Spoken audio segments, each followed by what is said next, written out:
Tu pries et tu es en relation avec un mari d'autrui. Mais arrête de prier, va te séparer de lui. Tu pries, mais tu sors avec une fille, tu couches avec elle. Mais arrête de prier, sépare-toi d'elle. C'est simple, c'est simple, c'est simple, c'est simple. La même bouche qui prie, elle insulte. La même bouche qui parle en langue, songi, songi, songi. La même bouche, comment Dieu va te bénir? Tu regardes des choses sales. Oh Seigneur, parle-moi, montre-moi des visions. Après avoir regardé des films sales, tu demandes des visions. Qu'est-ce que tu verras? Qu'est-ce que tu verras? Oh, Dieu ne me parle jamais. Tu ne fais qu'écouter des musiques mondaines. Musique mondaine. Oh, je prie que Dieu me parle. Il va te parler comment?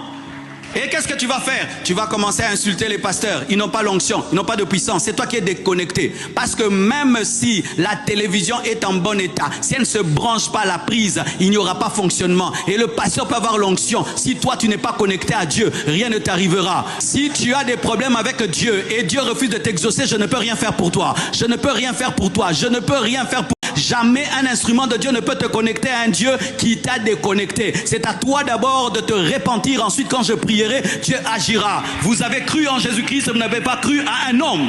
Tu es reconnu avoir une vie de prière, mais une vie de péché à côté de cette vie de prière. Tu es reconnu avoir une vie de prière, mais une vie de saleté à côté de cette vie de prière. Ça annule tes prières. La main de Dieu n'est pas courte pour agir. Son oreille n'est pas dure pour entendre. Mais ce sont tes péchés qui mettent un mur entre toi et le Dieu qui veut te toucher. Si aujourd'hui, tu ne te répands pas de tes péchés, ça ne sert à rien de prier. Tu pries pour te sentir bien. Et quand même tu pries, oh je prie que Dieu me protège. Il ne te protège même pas. C'est pourquoi les sorciers te touchent. Les magiciens te touchent. Parce que ta vie est trouée. Ta vie est trouée. Elle est trouée par le péché. Tu ne peux pas vaincre le diable qui est un menteur pendant que toi-même tu es un menteur. Tu ne peux pas vaincre les esprits impurs pendant que tu es dans la pornographie, tu es dans la masturbation. Tu ne peux pas vaincre les puissants des ténèbres pendant que toi-même tu fais des choses d'un kundulupin. Tu ne peux pas, tu ne peux pas.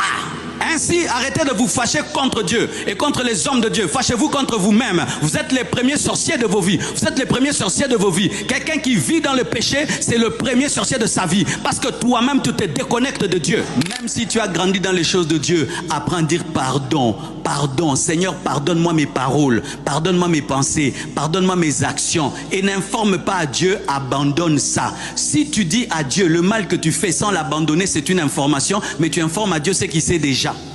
Si tu dis à Dieu, Seigneur, j'ai fait, mais tu n'abandonnes pas, c'est une information. Mais Dieu savait que tu étais déjà dedans. Quand est-ce que Dieu pardonne? Lorsque tu confesses et tu abandonnes. Si tu confesses sans abandonner, Dieu ne pardonne pas. Oh, pardonne-moi, le mari d'autrui, tu pleures. Non, non, non, non, non. Dieu pardonnera lorsque tu vas dire, rentre avec tes enfants, rentre avec ta femme. C'est quand Dieu te pardonnera. Tu ne seras jamais pardonné si seulement